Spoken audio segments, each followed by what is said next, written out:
tey moom waa lycée ñoo aye alors ñoo ngi nii ci set nettoyage bi macha allah journée clean day la alors donc gis nga élèves yaa ngi nii professeur yaa ngi fii tout le monde est là le professeur le censeur macha allah voilà c'est comme ça yaakaar naa ni bon éducation ak hygiène ak yaakaar naa hygiène moo jiitu lépp macha allah donc tey moom école bi à partir de 10 heures la ñu commencé les activités alors donc lii c'est important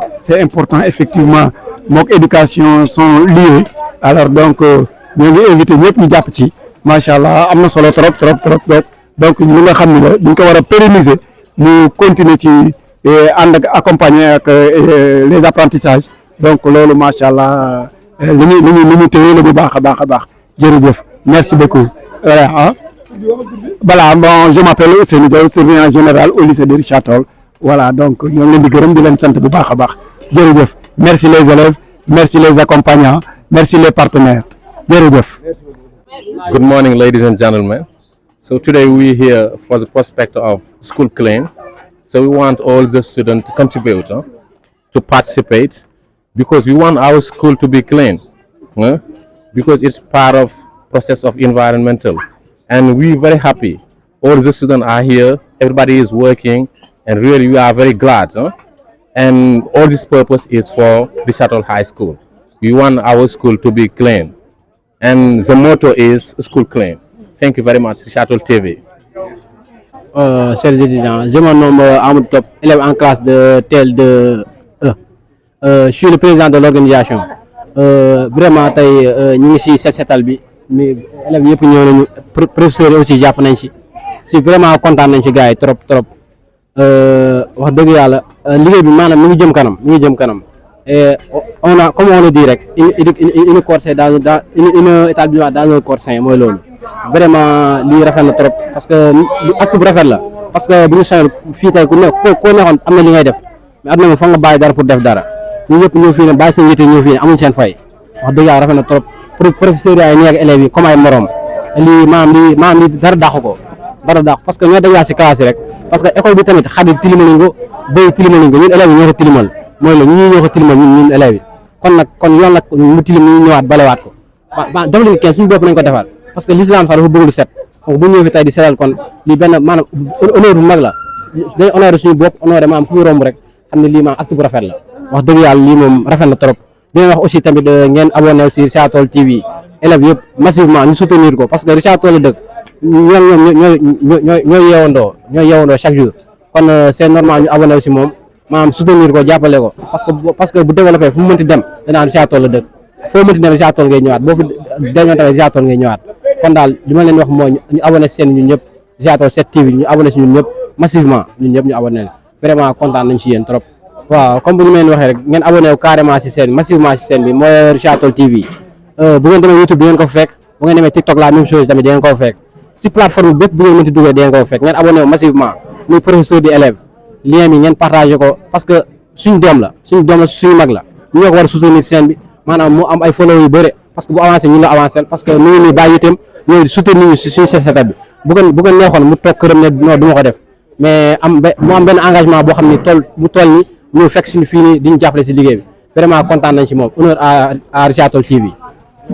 Abdourahmane Ly ñu ngi woowee Baskoko je suis là au niveau du lycée de Richard Toll donc comme ni nga ko waxee keroog rek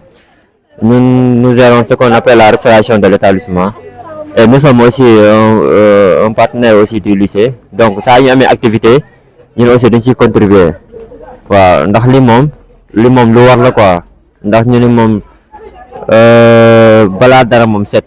waaw la propriété c'est très important donc si vous voyez les élèves qui sont là en train de faire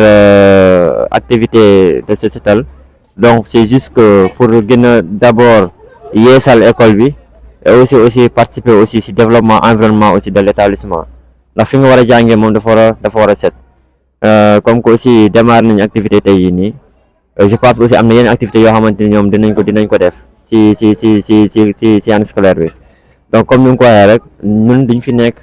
ñëw seulement pour liggéey mais day ñëw fi aussi pour gunge waale aussi activité bu mënti am ci école aussi ñu participer ci pour wane ñun tamit ci école bi la ñu bokk ñëw rek pour jaay rek dem ñibbi mais juste activité bu mënti am ci école bi ñun aussi dañ ci mën a participer te lii aussi initiative bu rafet la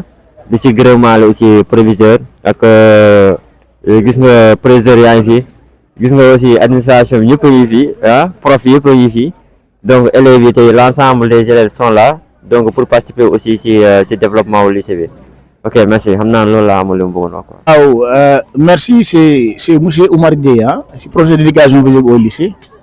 Donc nous sommes là dans une activité qui est fondamentale dans la formation des élèves, c'est les investissements humains, qui consiste à embellir, nettoyer et remettre un peu d'ordre dans l'environnement d'apprentissage et de logique des élèves. Donc c'est l'activité qui est fondamentale, vous avez vu, tous les élèves sont mobilisés. Et c'est une activité encouragée parce que ça permet au-delà des cours que les élèves se partagent, de créer encore cette dynamique de brassage et de complicité entre eux qui va leur permettre maintenant de bien cheminer dans leurs études. Voilà, bon, nous sommes là à encadrer, à orienter et peut-être à conseiller sur la façon de faire. Et c'est une chose qui est fondamentale parce que c'est un acte très citoyen. Il faut maintenant, au-delà de l'école maintenant, continuer à pérenniser ça à la maison, dans les quartiers et dans les villes. Voilà, merci beaucoup. Donc, salam alaikum, bonjour à tout le monde. C'est M. Gaï, prof de PS au lycée de Richard Toll. Donc, nous sommes là aujourd'hui pour une journée d'investissement humain. Voilà, donc c'est une activité qui vise maintenant à s'investir humainement par rapport aux activités du lycée. Donc, comme gars nous connaissons aussi moins c'est voilà, c'est ça. Donc, c'est la première journée pour le lancement des activités du gouvernement scolaire et de l'AS. Donc, si vous avez fait le constat, élèves nous nettoyer, nous balayer, nous faire désherbage, tout ça, juste pour embellir l'école. Et ce soir aussi, il y a l'activité de l'AS, ou bien les interclasses comme les gens le connaissent, qui vont démarrer, Inch'Allah, ce soir à partir de 16h. Nous allons avoir des rencontres de football et de handball pour les filles. Donc on invite tout le monde à venir massivement pour lancer la première journée de l'AS. Voilà, c'est-à-dire les activités sportives qui se passent dans les écoles et des événements sportifs, les établissements aussi publics. Voilà, donc c'est ça l'activité principale. Moi, le football, le soir, avec le handball. Voilà. Aussi, il y a les GAC, c'est-à-dire les inter-établissements. Donc, à ce niveau, peut-être, Inch'Allah, les activités vont démarrer après les fêtes de Noël. Voilà. Donc on invite tout le monde vraiment à participer sur toutes les activités, parce que actuellement, Richard Toll, je vous demande même les activités, s'il y a arrêt des cours, c'est-à-dire qu'il y a une activité qui se passe à l'école. Mais les élèves, d'habitude, on fait arrêt des cours, mais ils préfèrent rentrer chez eux. Et ça, vraiment, c'est inadmissible, c'est pas normal. Donc si on fait des activités, il y a arrêt des cours, investissement humain, tout un chacun doit ici s'impliquer. Voilà, donc pour nous là, mais c'est vraiment dommage, hein? C'est malheureux. Parce que vous voyez, une école dont l'effectif est plus de 2400 élèves, on fait arrêt de cours, on ne voit que 500 élèves. Voilà, tous les autres, voilà, on préférait rentrer chez eux ou bien aller prendre du thé, aller se sommeiller, aller voilà, connaître avec les. Donc au moins, on a une école, d'appeler activité bi. Booster les autres, même ceux qui liggéeyuñu ça ñun toog au moins jëmmal bés bi et c'est malheureux, hein? Vraiment encore une fois dañuy dëkk ci sensibilisation parce que on sensibilise, hein? Parce que même max dañ koy sensibiliser à chaque fois vu que aussi sont des élèves, sont des adultes ou bien des adolescents, on est obligé de les sensibiliser à chaque fois ñu rek seen esprit boobu ñu nekk ci yow à chaque fois ñu voilà ñu dañ ko dund quoi parce que investissement humain ça concerne tout le monde, même nous les profs sont là, donc ce sont les principaux acteurs, voilà. Donc là, le point noir là quoi. Vous voyez, il n'y a que des filles, il y a que des filles qui sont là. Les garçons, ce sont les racailles, je les appelle. Nous jouons au football, les filles, nous tassons du balai, du nettoyage, et ça c'est à saluer. Donc on vous engage encore une fois, voilà. Si c'est l'école qui organise, vous devez vous impliquer par rapport à l'activité. Vraiment, ça c'est le minimum. Et vous n'allez jamais regretter ça. Vous ne regrettez pas parce que le travail, réussite, égale le travail, discipline, égale réussite. Voilà, si vous travaillez de discipline et vous investissez par rapport à l'école, vous allez réussir sérieusement. Donc merci beaucoup à tout le monde. Activité de Et ce soir aussi, hein, il y a ce qu'on appelle les activités des interclasses qui vont démarrer, Inch'Allah. C'est pour vous, hein. Voilà, école su neexee voilà lépp yéen la donc les acteurs c'est qui sont les acteurs qui sont les acteurs ah voilà c'est les élèves donc venez massivement Inch'Allah pour démarrer les activités du gouvernement scolaire et de l'AS ce soir à partir de voilà vous êtes tous invités nous avons un partenariat avec Risatol YouPro Risatol TV avec YouPro voilà YouPro Inch'Allah YouPro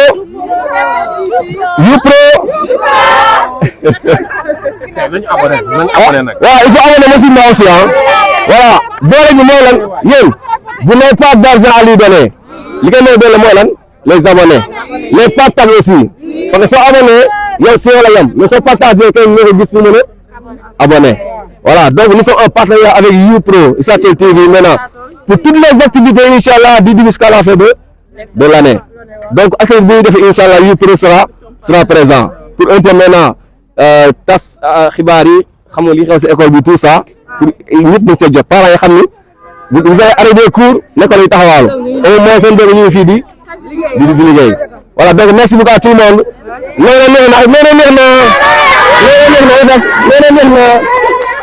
Bonjour waa Risatol TV je m'appelle Maya Kamara élève en classe de terminale tey dañoo organiser woon journée set setal et je vois que la plupart des élèves nekkuñu fi il y a plus de professeurs que d'élèves te loolu du yoon école bi suñu école la bu setee pour ñun la bu setul aussi day gàllankoor suñu santé parce que set moo njëkk avant tout kon dañu war a ñëw assister journée bii mu nekk journée bu incroyable te tamit voir que ni élèves yi am na poubelle yëpp ni fii boo leen lekkee boo pare da ngeen koy sànni te loolu du yoon école bu setee dafa war a set parce que ñun fii la ñu nekk hygiène dañ ko soxla suñu vie moo ñuy dundal kon nag waroo leen ñibbi ngeen bàyyi fi travail pour certains je vois que il y a plus de filles ici loolu du yoon.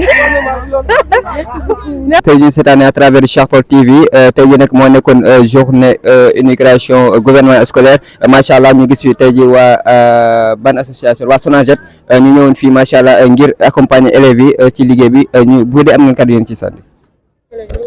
waaw salaamaaleykum maa ngi nuyu ñëpp kàddu yi ci sànni moom kàddu mbégte la rek ndax Sonaget képp ku ko xam ku ne rek xam nga ci mbirum set d'ailleurs démb lañu convoqué proviseur woo délégué département bu Risatol Mamadou Diop mu yabal ñu fi tey ñu ñëw fi xëy fi ànd ak élèves yi pour setal école bi te loolu yaakaar naa ne fierté la si ñun Sonaget comme ñoo ngi fii si commune bi Risatol di setal dëkk bi kon yaakaar naa bu ñu woo ci lycée bi xamante ni suñuy doom ak suñuy jarbaat ak suñuy rek fi nekk di jàng loolu ça nous fait plaisir mu ñëw teew fii pour setal ko ànd ak samay jigéen ñi nga xamante ni ñoom ñooy les femmes braves jigéen ñi mën góor ñi nga xamante ni tey foo leen yóbbu si département bi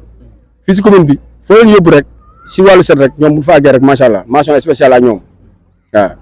macha allah merci beaucoup ñu ko dégg nga xam naa dañu wër tamit si yaay mu sànni si kaddu maman la ci wax. waaw salaamaaleykum na ngeen def yéen a ngi si jàmm waaw ñun ñooy équipe bu Mor Thiam waa Sonaget wax dëgg yàlla suñu càmmiñ gi bi ñu ànd ak moom ba léegi sonn ñu jaaxle fu mu woon ak ñu wuy ko biig la ñu woo ne dañu am set setal ñu ànd ak moom ñëw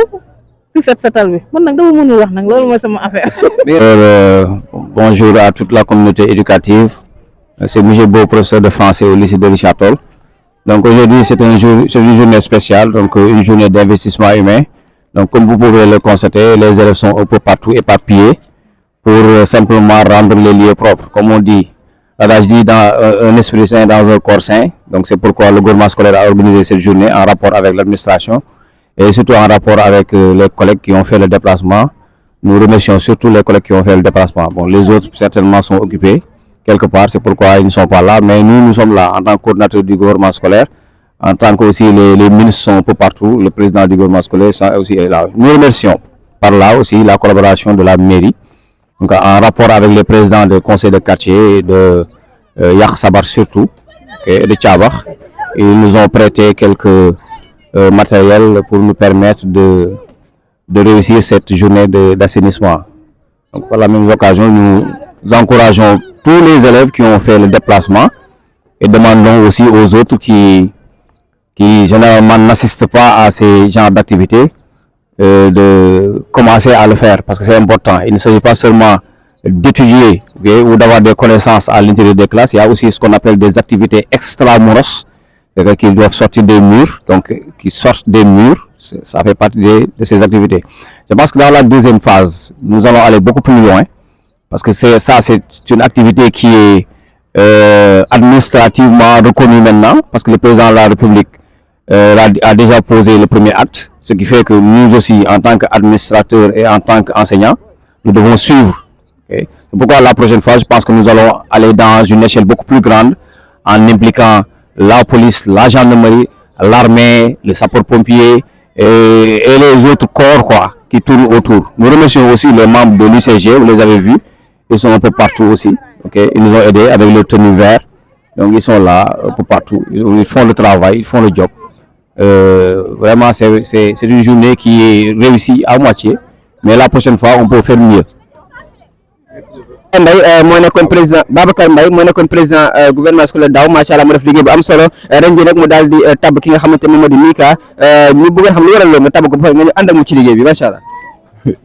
waaw maa ngi lay nuyu Bril merci beaucoup pour présentation bi waaw en fait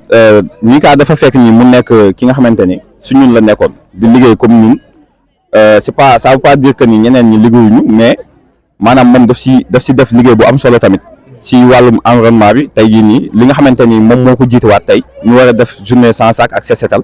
daaw moo si defoon lu mucc ayib donc tey jii nii su ma ko jëlee c'est parce que tamit moom moo si nekk en classe de première moo si ëpp jot te aussi dynamique na il est rigoureux donc loolu moo tax gouvernement scolaire ancien gouvernement scolaire bi daal di koy tabb comme étant le candidat sortant. voilà alors ñu gis ni macha allah ba léegi wéetoo ci liggéey nga daal di ànd ak moom di ko jàppal ci liggéey bu baax lu waral loolu nga dem sa ni moom comme que président da nga ko bàyyi mu yee lu waral nga ñëw nekk ci wetam ba ko dimbal ci liggéey bi. waaw parce que ñun suñu but du li nga xamante ne mooy nguur wala ay toog pour nekk président pour tout mais dafa nekkoon loo xamante ne liggéey bu noble la woon bu ñu doon jiite léegi nag tey jii nii bu ñu gisee koo xamante ne il est engagé dañuy engagé ànd ak moom donc c'est pour le guider pour gunge ko aussi parce que tamit duñ la fal ñu bàyyi la noonu nga dem mais dañ lay fal di la fàttali chaque fois que ni da nga nekk li nga xamante ne mooy suñu produit loolu moo tax ñu ànd ak moom tey ci liggéey bi. mais noonu merci beaucoup ñoo ko dégg doole comme ni nga gisee liggéey bi macha allah élèves yi wuyu si nañu massivement ndax xaaroon nga li ci élèves yi. waaw élèves yi moom comme ni ñu koy waxee rek y a des engagés et des gens qui ne sont pas engagés mais loolu day am mais ñu ngi remercier ñëpp ñi nga xamante ni élèves lañu te ils sont conscients et conscientes de ce qu'il les attend donc à l'avenir parce que école c'est pas éternel mais lii da lay jàngal pour nga mën a nekk ci sa environnement mën a setal sa gox mën a setal sa environnement donc c'est très important moo tax tey ñu ngi leen di nuyu bu baax ci ku nekk tey it di leen jaajëfal bu baax. merci beaucoup tey jii boo amee la war a wax waa Richard-Toll TV loo leen di wax. waaw Richard-Toll TV ñu ngi def liggéey bu rafet di wane njàmbarte ak xarañte waa Richard-Toll donc Richard-Toll TV ca kaw ca kanam. kon nañ dem abonné ci Richard-Toll TV. merci beaucoup. loo gisee taxawaay bi tey liggéey bi. liggéey bi moom macha allah élèves élèves ñoo ngi def lu ñu mën ak lu ñu mënul moom c'est vraiment généreuse de leur part parce que bu leen neexoon tey ñëpp dem ñibbi mais on dirait que ñoom ñëpp dañoo bëgg bokk école bi c'est pourquoi ñu war a liggéey sàmm école bi mu jëm kanam def nañ daal lu ñu mën pour école bi amuñu xaalis amuñu dara mais on fera de notre mieux pour école bi muy liggéey ak leneen lu ñu si mën a def rek ñu jàpp si rek ndax mu dem si kanam. mi ngi noonu merci beaucoup léegi dañuy daal di ànd ak yow ñu xooli président mu daal di ci sànni kàddu merci beaucoup. Jakarta macha allah tey jii ñëpp dañoo ñëw pour defaraat seen place bi tubaarkalla macha allah ñoom tamit wéetuñ ci liggéey bi bàyyi ñu ko ak élèves yi kese ñu ngi jàppale élèves yi ci liggéey bi parce que fii mooy seen arrêt parce que bu ñu wàccee ñoom ñooy dimbali élèves yi ngir ñu mën a yegg fu ñu jëm ba tax ñoom ñu ngi defar seen arrêt bi macha allah alors léegi dañuy dem monsieur Mbodj moom tamit soxla nañ ko ci biir dina wax. salaamaaleykum mbokki téléspectateurs yi ñu seetaan à travers Richard-Toll TV maa ngi tudd Mountaga Deme di def classe terminale tey jii nag ñu ñëwoon fii mu nekkoon suñu première activité gouvernement scolaire maa ngi feggoog sama ndeyjoor président gannaaw bu ñu nuyoo ñu laaj tey jii bu nekk sa première activité noo ko dundee. waaw salaamaaleykum yéen ñëpp xanaa kontaan rek parce que dafa nekk waa nga woote gars yi wuyu si la et gis nañ ko élèves yëpp ñëw leen nettoyer école bi set na macha allah ñoo ngi sant élèves yëpp di sant proviseur di sant professeurs yi di nuyu tamit suñu grand Youssou ak waa Richard Toll TV yëpp waaw merci. mi ngi noonu merci beaucoup ñoo ko dégg ndoo gannaaw bi nga présenté suñu ñaareelu question mooy di Mika gannaaw bu ñu la tabbee nga doon président gouvernement scolaire bi noo dundee mbégte bi wala lan la ñu mën a xaar ci élèves yi. waaw xanaa kontaan rek quoi xam nga dafa neex quoi élèves yi wóoru la ñëw teg leen seen kanam pour nga doxal mooy loolu maa ngi leen di sant di leen gërëm seen confiance bi ma accordé mooy loolu maa ngi ñaan yàlla bañ tas seen yaakaar affaire yooyu noonu dañuy xaar y aura beaucoup de surprises on va savoir beaucoup de choses on va rénover et Inch'Allah cette fois-ci sera la bonne. Alors mi ngi noonu ñu gis ni que élèves yi daanaka dañu ñaxtu lu bëri lu ci mel ni infirmerie lu ci mel ni ku ci suñu rakk yu jigéen ñi dañu am problème léegi-léegi ci biir classe pour ñu mën a génn dem ci toilette yi dañu obligé dem ba seen kër ndax tey jigéen ñi mën nga leen xaar mën nañ xaar dara ci yow. waaw mën nañu xaar moom mën nañu xaar ndax kii nii dossier infirmerie bi sax commencé nañ ko mën naa wax ndax depuis daaw la woon et kon tey dañuy continuer rek mën nañ am nañ yaakaar ni dina egg ren incha allah maa leen wax jigéen ñëpp dañu xaar et on verra ce qu'on va faire et affaire kii yi tamit lamp yi am na saa yoo xam amul lamp bàyyi ñoo ngi si bàyyi xel waa Rossum aussi kenn fàttewu leen yooyu yëpp ñoo ngi si bàyyi xel incha allah. ni ki noonu aussi ñu ngi laaj ci waat beneen terrain gannaaw mu am nañ benn terrain basket ñu ngi xaaraat beneen terrain handball ndax mën nañ ko xaarandi moom it aussi. waaw terrain handball moom lépp c'est calé quoi parce que gis nañ si inscription yi ku nekk joxe nga sa xaalis mooy loolu et qui veut dire que leen travaux yaa ngi ni commencé na qui veut dire que avant année bi jeex normalement war na jeex. Merci beaucoup président donc sans plus tarder dañuy jox président de l'organisation moom mu daal di si Sadi Kaddu mu pare ñu jox vice-présidente. Bonjour chers camarades, je me nomme Amadou Top, je suis en classe de TL2, je suis le nouveau président de l'organisation. Vraiment content nañ trop ak mbégte bu ñu am nii professeurs yeeg élèves yëpp ñëw nañu vraiment massivement liggéey bi seen na trop wax dëgg yàlla maanaam kaw na suñu njort wax dëgg yàlla rafet na trop professeurs yeeg élèves yi kenn manqué wul maanaam liggéey bi daal maanaam kaw na suñu njort wax dëgg yàlla yaakaaruñu ko woon nii aussi tamit waa Richard Toll TV amuñu seen fay parce que def déplacement ñëw ba fii tamit maanaam loolu rek mënuñu la fay maanaam un cadeau n'est jamais petit lii cadeau la si ñun wax dëgg yàlla kontaan nañ ci yéen trop ok merci. Merci beaucoup ministre de l'organisation noonu la ñu joxe tamit vice-présidente gannaaw bi nga présenté ñu bàyyi nga nuyu téléspectateurs yi seetaan à travers Richard Toll TV. Bon, bonjour tout le monde, man la Soda Diallo, je suis la vice-présidente du gouvernement scolaire. maa leen di nuyu yéen ñëpp di leen wax ni tamit kontaan nañ trop parce que xaaruñu woon lii yëpp nii ba ñuy def kii bi dañu ne woon bon élèves yi dinañ ñëw mais duñ bëree nii mais tey gis nañ leen li ngeen ñëwee ak seen taxawaay kontaan nañ trop école bi set na rafet na macha allah ak profit tamit gis nañ seen taxawaay si affaire bi merci. ayca mi ngi noonu merci beaucoup gannaaw nag bu ñu amalee li nga xamante ni moom moo di set setal bi dañuy jaar directement ci li nga xamante ni moom moo di journée sans sac bi comme diggoon nañ leen fi ay cadeau yi nga xamante ni képp ku dàkkale sanc rek ci journée sans sac bi incha allah rabi di nga am neexal bu dub donc dañuy xaar DJ bi mu daal di tension bi ñu daal di wéyal ni ki noonu tamit ñu leen di wax na ngeen continuer di abonné ci waa Richard Toll TV merci beaucoup. en fait ñu ngi nuyu waa UCG di leen sant di leen gërëm gis nañ seen taxawaay quoi depuis suba ñoo fi njëkk a ñëw fii waaw seetal na école bi mooy loolu noonu ak professeurs yi élèves yi ñëpp waa jarataay ada jarataay sax ñoo ngi ñëw di nettoyer borom café ak délégué yeeg ministre yeeg élèves simple yeeg yooyu ñëpp ñoo ngi merci ak Baskoko tamit gis nañ sa taxawaay mooy loolu et merci seen taxawaay rafet na ñu remercier proviseur monsieur Diop le coordinateur ak tous les élèves tous les professeurs tamit ñoo leen sant di leen gërëm seen taxawaay rafet na merci et bonne journée. ak Babacar gi gis nañ taxawaay ak Mbaye aussi gis nañ taxawaay top waaw nga ñëw accompagne nii si sestal bi après ñu nii di préparer suñu match bi tey si ngoon ñu ne toj fii nii xeer lu waa AS non rafet na macha allah non jàmm si yow rek waa Richard Toll TV macha allah abonné leen nag si page YouTube bi daf ñuy gën a amal avantage rafet na macha allah jëlal kenn du la wax yow sama xarit bi waa meer kenn du wax ma wax wala ma bàyyi salaamaaleykum beaucoup téléspectateurs yi à travers Richard Toll TV waaw bu ngeen gisee li nga xam ne ñi ngi si lycée de Richard Toll préparé match d'ouverture interclasse bi nga xamante ne ñi ngay démarrer tey ji si ngoon waaw xëy nañu tey si suba à partir de 9h ñu noonu si école bi dafa nettoyé noonu école bi léegi ñu ngi nii di transiter bi pour préparer démarrer sunu match d'ouverture interclasse ce soir à partir de 16h waaw ma jox président d'organisation moo sànni si ay kàddu tuuti. salaamaaleykum maa ngi leen di ziar baax a baax di leen jox seen wàccuwaay di nuyu ses téléspectateurs et téléspectatrices comme ni ko Ababacar waxee rek c'est lui le président de l'AS cette année ci 2025-2026 kii nii mooy Amadou Top mooy nekk président d'organisation de AS de gouvernement scolaire aussi man maay président d'organisation de l'AS comme ni mu ko waxee rek am nañ ay mébét comme fi daaw réaliser woon nañ li nga xamante ni bëri woon na fi def nañ combat de lutte école bi neexal nañ ko au niveau de l'AS cette année ci nag danoo collaborer ak waa gouvernement scolaire pour préparer li nga xamante ni mooy maam yóbbu ko école bi kalam bi nga xamante ni yow fu suut suñ njort daal noonu ko ci waxee ànd seeg sama membre yi nii nga xam ne kii Ousmane Sagna Aminata Sy ay élèves yu jàmbaar nan yi nga xam ne pare nañ pour liggéey seen école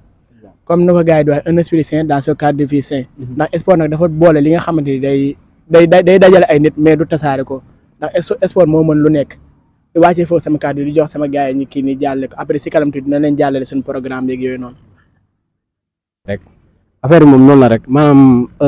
loo gis rek maanaam sport da si baax trop parce que moom maanaam boo amul wér-gu-yaram sax doo tal jàng doo tal dara doo ko tal comme ni nga ko waxee rek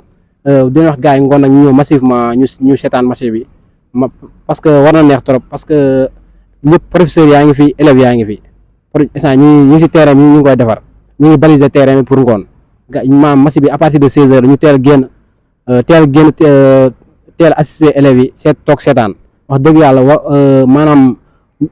comme que lii maam ñoo ko mëbët ba def ko ba maanaam kenn war ñu si jiitu ngoon kenn war ñu jiitu fii si école bi ñoo war a teel a ñëw maanaam lépp lu xool lu manque ñu def ko maanaam ba journée bi nekk journée boo xam ne journée bu inoubliable lay nekk parce que c'est la journée de l'ouverture maanaam fii maanaam tey moom wax dëgg yàlla fii moom kubel comme que ñu jox leen programme tey jii rek à partir de 16 heures dañu am match de football la première heure classe bi nga xamante ni mooy seconde LD dina dajanteeg seconde LI en première heure à deuxième heure première SDC dina dajanteeg ki nga xamante ni mooy première L2B loolu si wàllu football bi la mais bu ñu demee si wàllu handball bi première heure première SDC dina laale ak première L2B en deuxième heure seconde LD dina laale ak seconde LI loolu si wàllu handball yi la mooy maanaam jigéen ñi waaw xam naa si kanam tuuti rek après daal lañ jàllale suñu programme bi waaw di wax ne ngeen abonné si seen YouTube bi Risatol TV parce que ñoom parce que fas nañu jàppalante quoi waaw di wax élèves yi nañu abonné partagé ñëpp ñu si jàpp parce que ñu ñoo si mën jàpp parce que moom ngi ñëw fii moom li mooy liggéeyam si dëkk bi day ñëw ko am programme muy wàllum diine wàllum culture lépp moom di si def taxawaay bu mat sëkk di si def maanaam di wax rek dañ si jàpp ñu ñëw massivement seetaan match bi partagé ñu abonné si seen YouTube bi Risatol TV waaw. asalaam gars yi maa ngi nuyu samay partenaires yi daanaka man li ma bëggoon wax ñoom ñëpp wax nañ ko vraiment kontaan naa si ñoom liggéey bu rafet bi ñu def fii nii bon je suis venu en retard mais fekk naa ñu def liggéey bi yëpp mooy loolu mais avant tout d'abord lu ñuy njëkk def nañ jiital respect bi d'abord surtout au niveau des garçons si terrain football bi lépp lu ñu mënti def nañ jiital respect et que le meilleur gagne foo kese la ndax victoire bi loo mënti def ndam bi du génn lycée de Richard Toll loolu lu ñu mënti def ndam bi fii ñun ñëpp ñoo bokk c'est une famille lañu kon nag benn match bii nii wala benn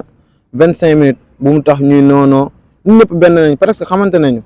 man maay football deuxième heure mais ñi may jouenteel presque xam naa leen ay es lañ dañuy scientifique bal bi xam naa leen match bi dañ koy dawal mais yàlla baax na incha allah que le meilleur gagne rek waaw. comme rek sama gars yi ni ñu ko waxee peut-être lu ñu doon wax yëpp wax nañ ko lii mooy membre AS bi 2025 2026 ñoo ngi ñaan rek mu jàll si jàmm ak salaam incha allah wax dëgg fa ñun naa fas yéene nañu mu jàll jàmm ak salaam amul xeex amul xuloo foo kese la après ku nekk dem ñibbi waaw wasalaam. asalaamaaleykum maa ngi di nuyu yéen ñi maa ngi nuyu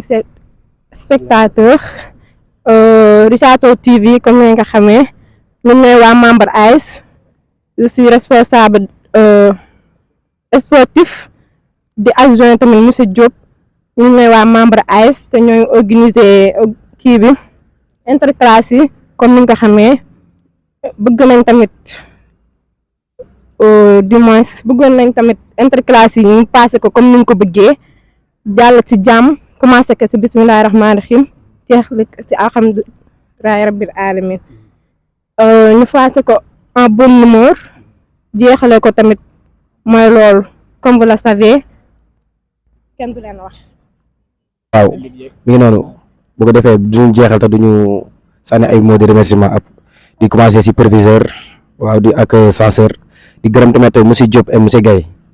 et monsieur Mbodj monsieur Dieye waaw parce que ñoom ñu fital jiital ñu mais seetaan nañu benn yoon quoi parce que lu ñu bëgg a def dañuy dem ci ñoom waxtaan ak ñoom après ñoom ñoo ñuy wax fekkee baax na ñu ko nañ def fekkee baaxul ñu wax ni lii ak lii ak lii di leen di gërëm di leen ñaanal leen wax ñoom ñoo jàpp nañ ci liggéey bu baax a baax parce que bu nekk woon ñoom du ñu am fit bii nii yëpp di ko def parce que ñoom ñoo ñu fital ba ñun ñu ñemee taxaw jiite nit wala taxaw am lu ñu doon ci école bi di leen gërëm ci loolu noonu di lay ñaanal nag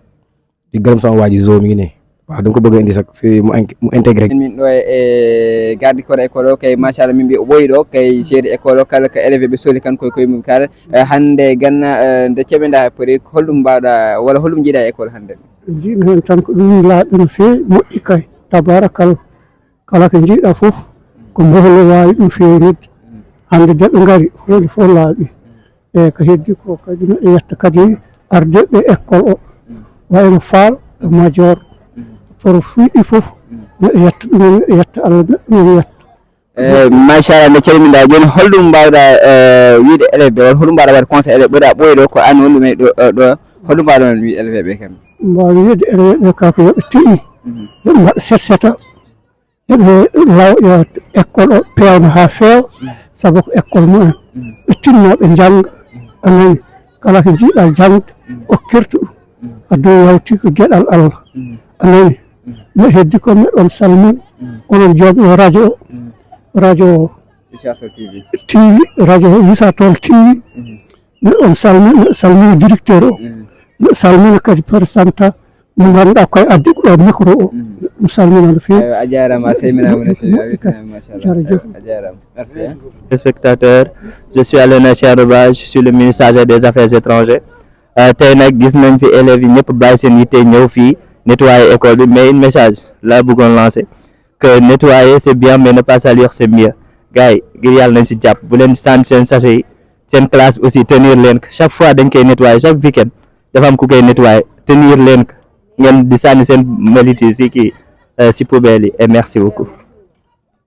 yooyu ñu baale ñun yëg téléspectateurs yi leen seetaan bu ngeen xam tey jii noo gis si liggéey bi nga xamante ne macha allah xale yi ñoo ko woote woon mu nekk journée set setal ñu gis liggéey lan nga mën a wax xale yi macha allah noo gis liggéey bi. waaw xale yi moom macha allah liggéey bi baax na waaw te lii moom bu ñu ko def chaque dimanche moom dina baax ndax école bi mën a set bu baax waaw loolu la mën a tax. waaw ñu bëggoon xam tamit macha allah bi nga dara jaay fii ak léegi même bu yàggul def na ay fan wala ak weer noo dundee fii ndax macha allah amul benn jafe-jafe wala macha ñi ngi ko dugg ci jàmm. sant yàlla rek sant moom nit moom lan da nga sant yàlla rek waaw ñu sant yàlla bu baax. macha allah jërëjëf ñoo ko déggandoo woon merci spectateurs yi la seetaan bëggoon la laaj tey jii noo gis activité bi xale yi woote tey macha allah ñu woote woon tey journée set setal ngir setal école bi su ma juumee sax daanaka tanañ sax tey ala jakata bi noo dundee tey kii bi. waaw maa ngi leen di nuyu yéen ñëpp di leen fay ku si nekk sa tur ak sa sant initiative bi ñu jël nag lu rafet la macha allah ñëw nañ fi yàggul ba ñu fi commencé ak léegi yàggul mais def nañ fi lu rafet ndax ay jàmbaar lañ waaw door waar rek la ñu xam ñu ngi leen di ñaanal yàlla di leen lu ñu bëgg li ñuy jublu nii yàlla na leen si yàlla jàppale. amiin yaa rabbi maman ñu bëggoon xam macha allah bi nga dalee laal fii sa table ak léegi ak noo dundee problème élèves yi wala parce que tamit du ñàkk chaque jour élèves yi ñoom ñëpp njublang wala du am ndax léeg di nga fi dund ay jafe-jafe fii ci école bi. xale yi ñoom wax dëgg yàlla amuñu benn problème ku la ci amee lit bu demee ba subaa day ñëw fay amuñu benn problème maa ngi leen di ñaanal ñoom ñëpp kontaan naa si ñoom. ayca mi ngi noonu tey jii ñu bëggoon xam tey en tant que maman wala en tant que tey jii waajur bu amoon muy conseil tey doomam na la koy conseil ay rakkam tey jii wala ci ay doom yi nekk fi ci école bi. waaw dama leen di ñaanal dama leen di wax rek ñu góorgóorlu seen njàng mi ñu góorgóorlu si xam ni yàgg na yàggul ku si année wu desewul année bii déwén incha allah yaakaar naa di nga fi pare maa ngi leen di ñaanal ñoom ñëpp. mi ngi noonu merci beaucoup suñu yaay ji dañuy joxaat tamit suñu maman ak ministre de l' environnement tey jii noo gisee activité bi journée sans sac bi ak journée set setal bi. Bon, d'accord. D'abord, j'aimerais m'entamer sur la présentation. Moi, c'est Ibrahim Ali, élève en classe de première S1.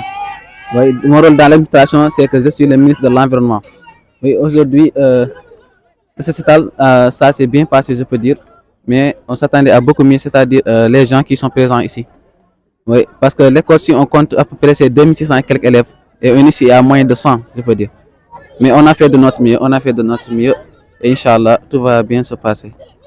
merci beaucoup léegi dañuy daal di continuer directement ci xool waa Arajo Jakarta ñu macha allah ñu ngi def liggéey bu am solo ñu ngi nettoyer ci biir école bi waaye ñu ngi nettoyer fi nga xamante ni mooy fu ñu seen arrêt fu ñuy taxaw dañuy daal di wéy topp ñu dem ci. message bi ñu lancé rek mooy ay journée bi yëpp consacré nañ ko set setal tubaab bi wax bon nettoyer c'est bien mais ne pas salir tamit c'est mieux quoi bon ñuy gën a exhorter booy yi rek ñu gën perpétuer ces actes là c'est des actes citoyens waaw duñ ko war a yaatal yóbbu ko ci kër yi ak fépp set du école rek mbedd yi dafa war a set dëkk bi war set ñun ñëpp ensemble je pense que lii nii c'est juste le lancement des activités et je pense que dinañ am yeneen activités yuy ñëw bon yu gënaat kiiwaat donc di gënaat ñaax aussi booy yi rek ñu gën a farlu bon ñu nettoyer bu baax bon gis nga tey xar kanamu école bi ni mu mel tey vraiment gis nañ école bi kii na donc vraiment on remercie tout le monde ñu remercie élèves yi bon professeurs yi encadreurs yi tout le monde a mis la main dans la pâte voilà. alors Aïcha mi ngi noonu ñoo ko déggandoo comme li monsieur Diagne wax rek léegi sans plus tarder monsieur tey ji ñu ma gën xam comme en tant que parent d'élève waaye en tant que encadreur lan nga mën a conseil élèves yi en classe wala d'autres seen kër wala feneen ak feneen. bon ñu góorgóorlu rek jàng quoi. parce que système bu ñu waxee école on parle de temple du savoir jàng bi aussi tam ñu gën ci farlu bu baax jamono bi moom aussi ku jàngul perte nga xale yi bon ñu gën a góorgóorlu rek bon Richard Toll le potentiel est là donc di gën a exhorter booy yi ñu gën a góorgóorlu bu baax bon gën. Aïcha mi ngi noonu merci beaucoup. lycée Richard Toll voilà merci beaucoup à Richard Toll TV. D'être présent dans cette journée de nettoyage du lycée, journée de set setal. Machallah, les élèves sont venus en masse, sont en train de nettoyer le lycée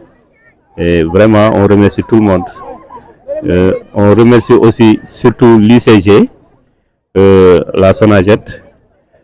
son équipe est là depuis ce matin. Et vraiment, ils sont en train de faire un travail extraordinaire. On remercie tout le monde, on remercie le personnel enseignant encadreur qui gère le gouvernement scolaire. Les activités du gouvernement scolaire démarrent aujourd'hui avec cette journée de nettoyage, cette journée de set setal. Donc, am na solo lool ñoo ngi remercier tout le monde et on remercie en plus de cela la mairie de nous avoir appuyé en matériel parce que tout le matériel vient de